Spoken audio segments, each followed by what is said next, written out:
Às vezes a gente vai ao mercado e está difícil no mercado, e eu não sei andar sem minha cruz, porque sou cristão e gosto do símbolo da cruz. E aí as pessoas estão lá e dizem: não, me ajude aqui, estou passando fome. Já passou o dia todo, está com 2 carros cheios lá fora, né? Não posso, está na conta aqui, não sei o quê. Como é que pode o senhor cristão não ajuda ninguém? Já escutaram isso?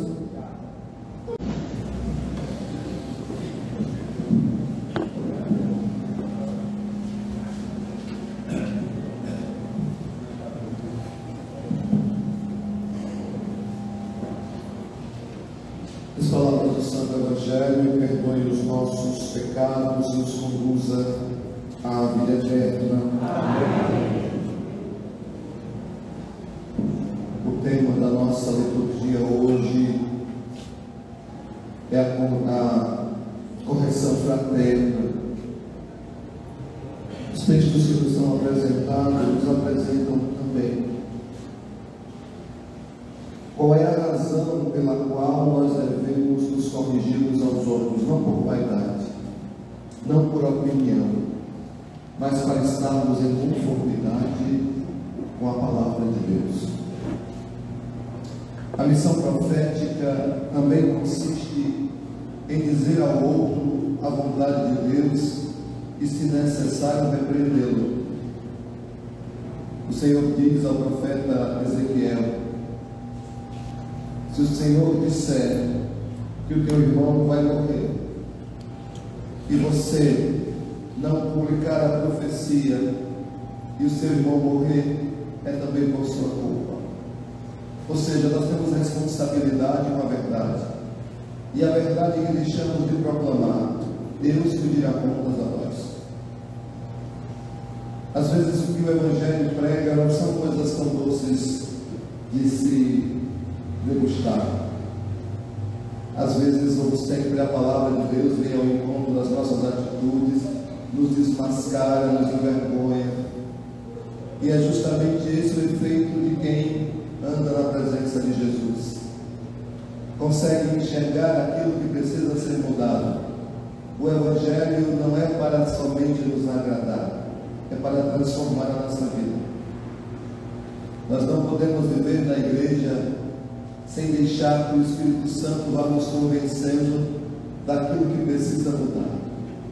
Muitos de nós vivem uma mentalidade boba, tola, emocionada e às vezes até reacionária, contrária ao Evangelho, porque inventamos nossas próprias ideias, criamos as nossas teses sem perguntar o que Jesus acha no Evangelho. Inventamos a nossa caridade sem viver a caridade de Cristo. Inventamos o nosso sentimentalismo sem nos perguntar de que sentimentos deve estar ornado a vida do cristão. São Paulo nos lembra em suas cartas que devemos ter os mesmos sentimentos de Cristo Jesus.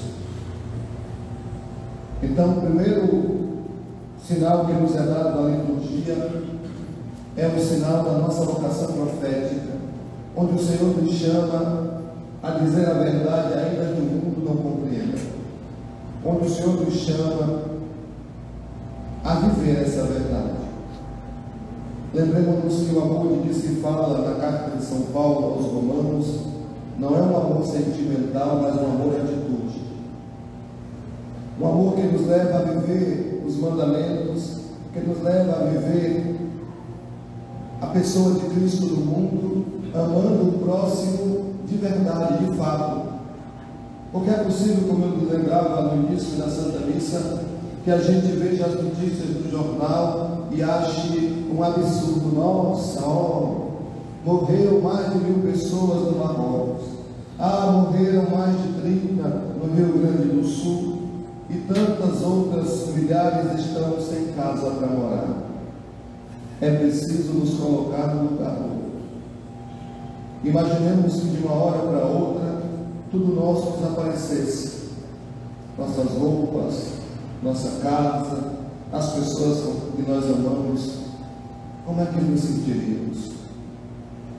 É justamente este sentimento de desespero, de abandono, de impotência que toma o coração de muita gente aqui no Brasil e lá no Marrocos. Porque perderam tudo, porque não têm tudo, porque lutaram uma vida inteira. Então não se trata apenas de uma notícia, se trata de uma realidade que carece de nós compaixão, um amor verdadeiro. Não é essa pena tola que se distancia do sofrimento do outro. O amor verdadeiro é aquela atitude que se aproxima e que ajuda o próximo em tudo, inclusive na correção. O Senhor nos apresenta estas comparações hoje, dizendo que é preciso que vivamos na igreja de acordo com uma regra. E por isso ele usa este exemplo. Se você tem alguma coisa contra o teu irmão, vai e conversa com ele. Se ele não te escutar, chama algumas testemunhas, para que a questão seja resolvida diante da verdade, no olhar de mais 2 ou 3 testemunhas. Se ele não te escutar, diz-o à igreja. E se ainda assim não escutar, trata como um pagão ou um pecador público. O que é isso, Padre?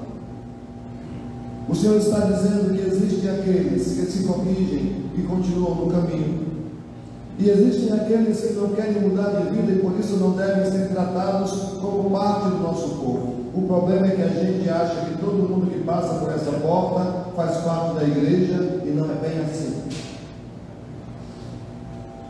Nós temos uma falsa piedade que não salva o outro. É isso que o Senhor reclama na leitura do profeta Ezequiel. Não seja falso, piedoso, e se eu disser que o ímpio vai morrer, diga que ele vai morrer. Não adoce a profecia, não adoce o Evangelho. O que o Senhor diz está dito. O problema é que nós estamos diluindo o Evangelho dos tempos atuais em palavras doces e poéticas. Ao invés de vocês virem à igreja e estudar dos sacerdotes, dos pregadores, mude de vida, se conserte, tenha juízo, tenha vergonha. Aí você escuta o que você mais gosta. Tudo vai dar certo, você vai vencer, Jesus te ama, e vocês não sabem disso? E nós não estamos aqui porque Deus nos amou primeiro, e nós não estamos aqui porque é o amor de Deus que nos sustenta, e o seu sangue derramado na cruz nos redimiu e nos salvou. O que nos falta é nos adequar a esta realidade, parar de darmos desculpas para não sermos pessoas melhores, nos comportarmos como estrangeiros na casa do nosso Pai. Tem gente que não vai à igreja nunca e com a cara mais lisa diz: ah, eu sou católico. Nem no inferno você é católico. Porque catolicidade exige fidelidade. Filiação não é eventual, a filiação é todos os dias. A pertença à sua família todos os dias. Você não faz parte da sua família um dia sim, um dia não. Você faz parte da sua família todos os dias. E se nós somos filhos de Deus, o povo católico cristão, é preciso entender que esse momento do domingo é um momento essencial para vivermos a nossa fé. Sem missa de domingo, um católico não se sustenta. Pode até dizer que é católico, porque o diabo também diz que é católico às vezes. Mas ser católico é uma outra história. Então, irmãos e irmãs, nós somos convidados pelo Evangelho a permitir que, na graça de Deus e na caridade, a palavra de Deus nos seja dirigida através dos nossos irmãos que nos corrigem. Mas como é ruim ser corrigido, como é ruim ser criticado, como é ruim ser desmascarado em nossos erros. A gente vai sempre dar uma desculpa, a gente vai sempre sair de cena para que nós não sejamos envergonhados. É como um pai que tem um filho, educa, o filho cresce, adquire inteligência e sabedoria, e um belo dia se encontra com o filho dando conselho, mas simplesmente por orgulho e vaidade diz: quem é você para me dar conselho? Ora, e não tem inteligência, não tem a mesma sabedoria do Espírito, e você não formou seus filhos para serem capazes de compreender o que é certo e o que é errado, então também em algum momento da vida serão capazes de nos corrigir como pais. A gente precisa entender isso. Não digo faltar com respeito, mas digo nos ajudar a perceber alguns erros que passamos despercebidos. A correção fraterna é um ato de amor quando feita em consonância com a palavra de Deus. Não se trata de opinião, se trata de mostrar ao outro, diante daquilo que vivemos pela fé, o que está certo e o que está errado. Qual deve ser o comportamento de um cristão? A igreja vai sempre proclamar o Evangelho e deve dizer aos fiéis qual caminho devem andar. O problema é que nós estamos cada vez mais irados, revoltados, briguentos quando se diz a verdade e nós não gostamos dela. Quando alguém diz assim às pessoas que vivem amigadas, olha, está errado, é pecado, o importante é o amor, aí Jesus já passa a ser uma segunda opção. Porque nós cristãos sabemos a verdade. É pecado viver amigado. Padre, pior é matar e roubar, o pior é o seu pecado. O pecado do assassino e do ladrão. Se eles se arrependerem, eles serão redimidos. Se você não consertar a sua vida, não será. Nós começamos a nos esconder atrás de pecados maiores que nem são nossos, são dos outros. Quando a igreja diz não matarás, e uma fiel cheia de piedade e etc. diz assim: mas eu sou a favor do aborto. Você é a favor do demônio, porque é o Senhor quem disse não matarás.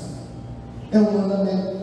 Então a missão do padre, a missão da igreja é mostrar aos fiéis também aquilo que deve ser feito como bons cristãos: não matar, não roubar, não cometer adultério, não levantar falso testemunho. Nós conhecemos os mandamentos, mas parece que só servem para os outros, e nós não queremos ser corrigidos.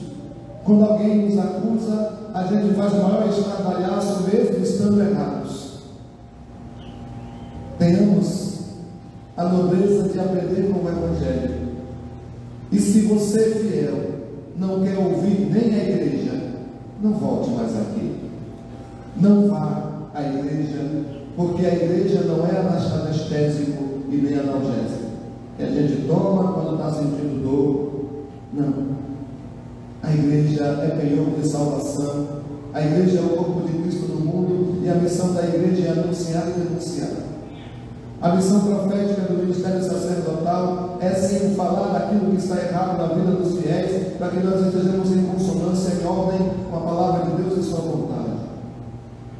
E falando disso, falamos do amor de Deus, que porque nos ama e nos quer, se importa com a nossa vida e questiona o nosso comportamento.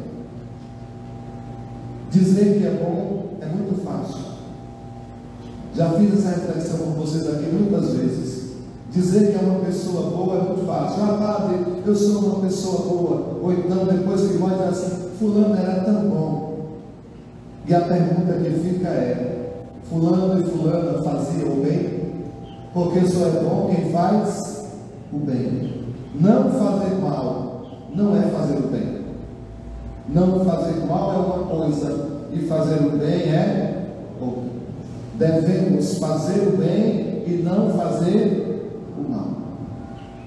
A correção fraterna, então, no âmbito comunitário, se transforma num ato carinhoso e amoroso de Deus através dos irmãos. Ô meu irmão, vem cá, não faça assim não, porque na nossa fé é desse jeito que tem que ser. Primeiro critério a ser apresentado não é o que eu acho, mas é Cristo. Quando eu digo aos fiéis que o caminho é este ou aquele, eu não estou dizendo porque eu acho, eu estou dizendo porque é verdade, e assim o Evangelho nos ensina. A autoridade do sacerdote não está baseada no que ele acha. A homilia não é lugar de dizer o que eu acho, é lugar de proclamar a verdade do Senhor, a doutrina dura e reta. Vocês não vieram aqui para escutar as minhas opiniões, eu tenho tantas.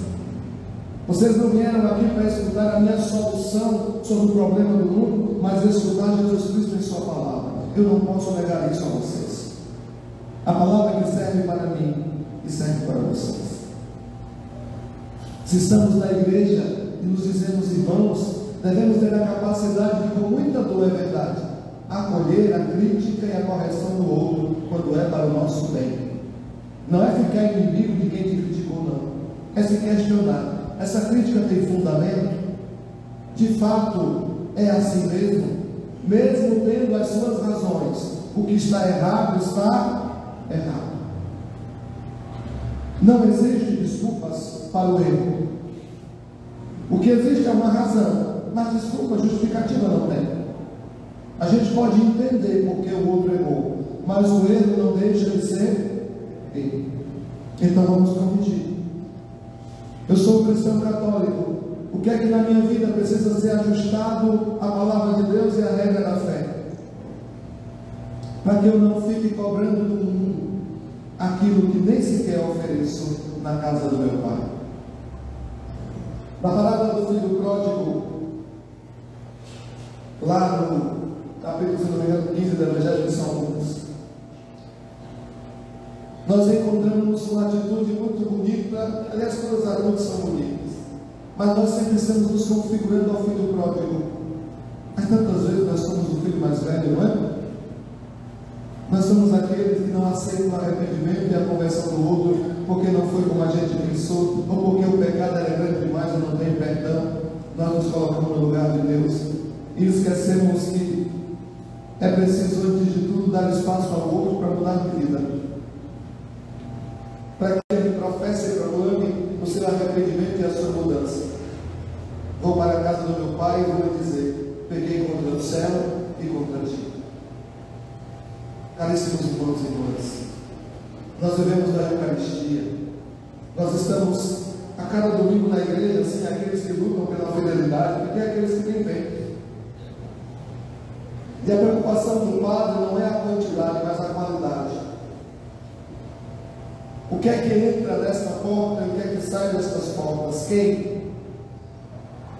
Porque se nós viemos para a igreja e saímos do mesmo jeito, nós não deixamos, não permitimos que Deus agisse. Se nós passamos por essa porta com uma consciência, e escutando a palavra, tomamos outra, acolhemos os conselhos evangélicos, a nossa vida lá fora muda e, consequentemente, a vida das pessoas que estão em torno de nós. Nós vamos deixar de viver uma realidade tola, boba, emocionada, hedonista, sensacionalista. O que tem de imagens horripilantes, de casas sendo levadas pelas águas, de tremor de terra, de gente desesperada, como eu gostaria de ver as imagens das pessoas sendo acolhidas e ajudadas. Como eu gostaria de ver o povo cristão reunido em oração, suplicando a Deus misericórdia por aqueles que partiram violentamente e não tiveram tempo de se arrepender dos seus pecados. Como eu gostaria que as famílias católicas ensinassem seus filhos a respeitarem os mais velhos, a estar no lugar certo como um cristão deve estar. Me admira um filho de católico criado na fé cristã que diz que crê em Deus, passar as madrugadas nas esquinas da nossa favela, escutando e rebolando em paredões depravados e insanos. Não é lugar de um cristão obrigar o outro a escutar a sua música e sua baderna a noite inteira. E não falo só do paredão, eu falo da sua música que você coloca nas alturas, obrigando os seus vizinhos a escutar a sua música como você está em sua casa. A sua casa não está sozinha no planeta e nem na sua rua. Ah, padre, mas os outros fazem. Aquele velho conselho da antiguidade, quando a gente dizia que todo mundo vai, o que é que nossa mãe dizia? Você não é qualquer pessoa, você é um cristão católico. Deve se comportar de acordo, deve respeitar quem está ao lado, mesmo que o outro não lhe respeite.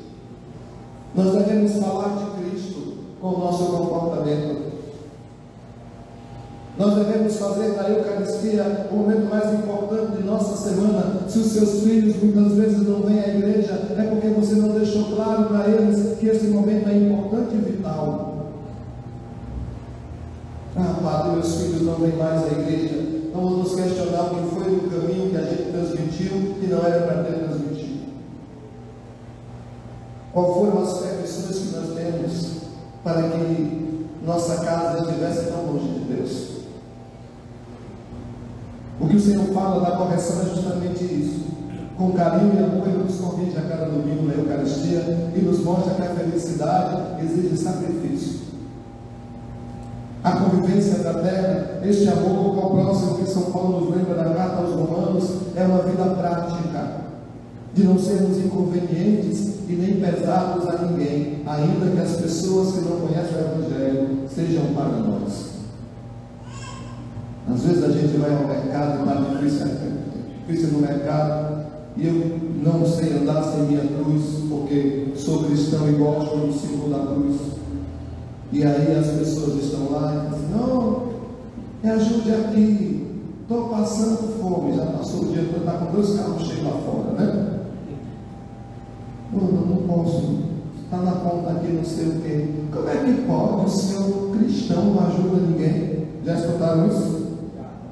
Como é que pode? Ou seja, o demônio nos exige sermos bons cristãos, mas não se exige ser boa pessoa. Então, ser bom cristão não é ser tolo, é ser justo e verdadeiro. Mas como é que eu aprendo isso?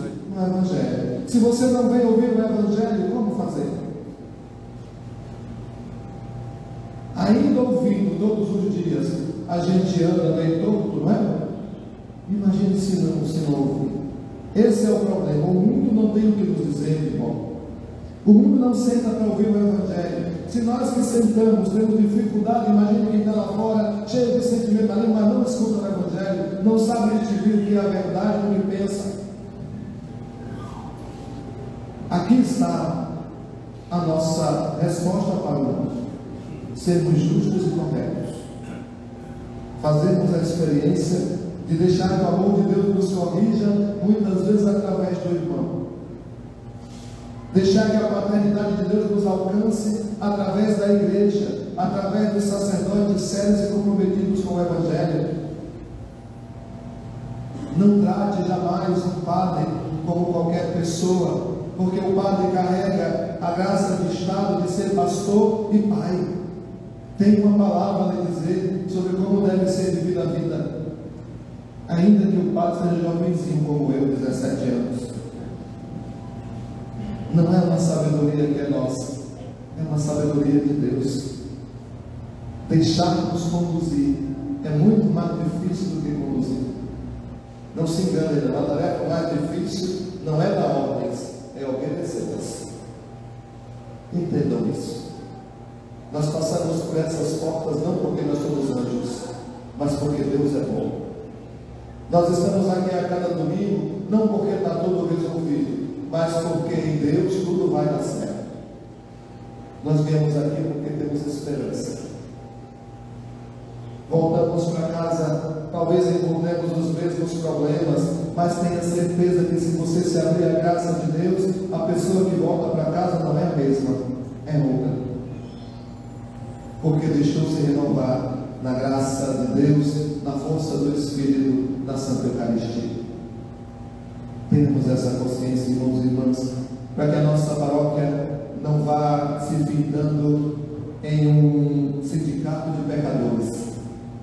Não vou me envolver com pecado de ninguém, porque eu já tenho Deus e começa a confusão. E a gente vai fingindo que Deus nos transformou. Sejamos um povo renovado, diferenciado, não melhor do que ninguém, mas maior na fé, maior na dignidade, maior na verdade, maior no respeito ao próximo.